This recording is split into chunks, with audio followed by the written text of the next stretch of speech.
Here are the 10 college football teams that had the best off seasons. At number 10, I've got Arizona State. The Sun Devils returned so much of what made them successful last season. They have so much momentum in recruiting, and in the transfer portal, they just added a very nice layer of new talent onto this team. The Sun Devils are a team that's favored to win the Big 12 again because of all the success they had this offseason, and one of their victories, too, was just keeping that staff intact.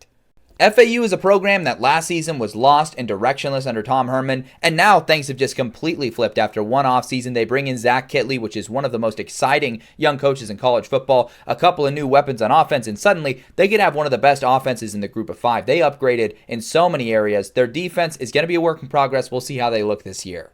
Indiana obviously had a huge offseason last year to catapult themselves to the college football playoff, and I think they had another awesome offseason where they just replicated a lot of the things they found success with. They got even more talent on paper via the transfer portal, and I've got all the confidence in the world that those guys are going to be a good fit based on their recent track record. Michigan's big home run swing this offseason was landing Bryce Underwood and bringing him on to be their quarterback, but there's a lot of other smaller things that they did that are less in the public eye, like bringing in Chip Lindsey as their new offensive coordinator, changing some of the signal callers and things they're doing on both sides of the football. I think it's going to really help Michigan football this year, and they're going to be in a solid position for a bounce-back year because of it. There were a lot of questions for LSU entering this offseason, and the response was to land an absolutely elite portal class addressing issues on both sides of the football, bringing in some weapons for Garrett Nussmeier, and most importantly, answering some major questions for an offensive line that was extremely depleted. Sometimes wholesale change isn't what you need. It's just a few sprinkles, a few key pieces here and there that can really push your roster over the top, and that's what Penn State went and did. Guys like Amari Campbell and Trevor Pena just being slipped into key spots for this team, and the addition of Jim Knowles and the return of all their key players, especially in the offensive side of the football, makes this a home run offseason for Penn State.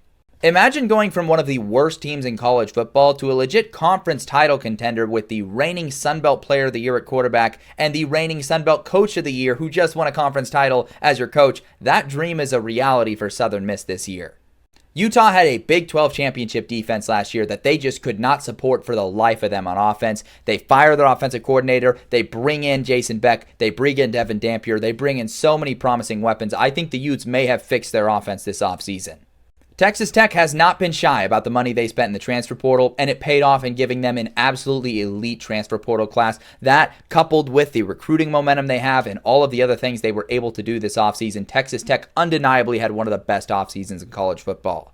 But I truly believe the Oklahoma Sooners had the best offseason in college football, bringing in Ben Arbuckle, bringing in a Heisman Trophy contender like John Mateer, Jaden Ott, all of the weapons that they were able to add, the guys that are coming back healthy, the defensive pieces they were able to retain. I am sky high in the Oklahoma Sooners. I think they could be in fringe CFP contention.